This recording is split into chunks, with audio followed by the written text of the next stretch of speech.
ሰላም ሰላም እንዴት ናችሁ የቻናላችን ተከታታዮች? ይሄ ሉሲ ስታዲ ነው።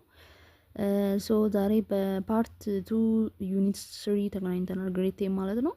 ሶ ሰብስክራይብ፣ ሼር፣ ላይክ ቪዲዮ ማድረግ እንዳረሱ። the role of cottage industries የሚለውና ለማለት ነው። ኮቴጅ ኢንዱስትሪ በኢትዮጵያ በ19ኛ ሴንቸሪ የነበረው ሮል ሚና ምን ይመስላል የሚለው እናያለን።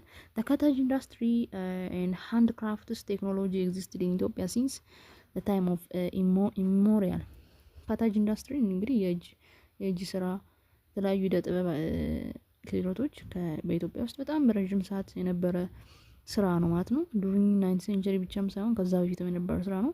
the most common cottage industry were ለምሳሌ metal working ብረት መቀጥቀጥ፣ ፖተሪ፣ ቴነሪ፣ ካርፔንተሪ፣ አናጺ፣ ሸክላ የሚሰሩት፣ ሸመና የሚባለው ዌቪንግ፣ ጃውለሪ የሚሰሩት፣ ባስኬት ሜኪንግ፣ እነዚህ በጣም ደሞስት ካታጅ ኢንዱስትሪ ኢትዮጵያ ነበሩ ማለት ነው። ዱሪንግ 9th ሴንቸሪ የነሱ ሚና በጣም ትልቅ ነበረ።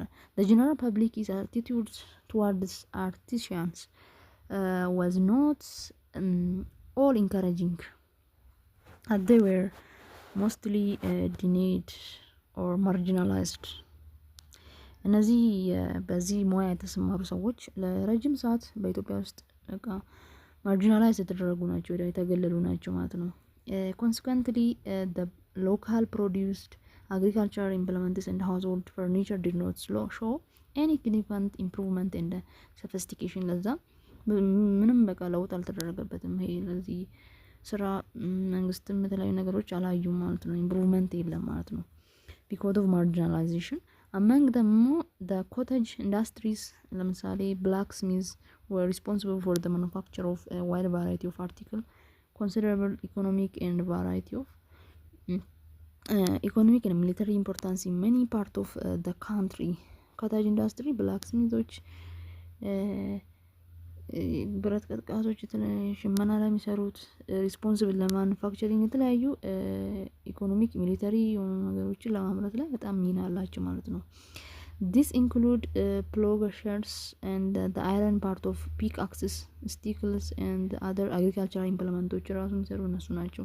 as well as knives and razors, spearheads and daggers, swords, bullet and part of the for the rifles የተለያዩ መሳሪያዎች ጦር መሳሪያዎችንም ከዛ ከካታጅ ኢንዱስትሪ ብላክ ስሚዞች የሚሰሩት ናቸው። moreover the ten peg and hammers, pincers, drills, nails, hatchets, saws and the files, steels for the striking fire, pen on the which to cook the bread, beats the strap for the horses and the mules, chains and rings were also manufactured by smiths ወይ ደግሞ ብረት ቀጥቃጮች ይሰራል። ይሄ ሁሉ ነገር ነው። አግሪካልቸራል ጦር መሳሪያዎች የተለያዩ ቤት ውስጥ የምንጠቀማቸው በቢላ አካባቢ በብረት የሚሰራ የተለያዩ ቁሳቁሶችን ለመስራት ነው። any examination of the history of Ethiopian crafts reveal the creative genius of Ethiopian people as well as their importance in the country economic and civilization. the ካታጅ ኢንዱስትሪ የእጅ ጥበብ ያላቸው ሰዎች በጣም ኢትዮጵያን ኢንዱስትሪ ላይ ኢኮኖሚክ በጣም ትልቅ ሚና የነበራቸው ነው። ግን ብዙም እንትን አልተሰጠ ኢምፕሩቭመንት እስካሁን የለም ማለት ነው። ሶ this is part 2. ሰብስክራይብ፣ ሼር፣ ላይክ ቪዲዮ ማድረግ እንዳረሱ። the making modern Ethiopian state የሚለውን ደግሞ በፓርት 3 እናያለን። አመሰግናለሁ።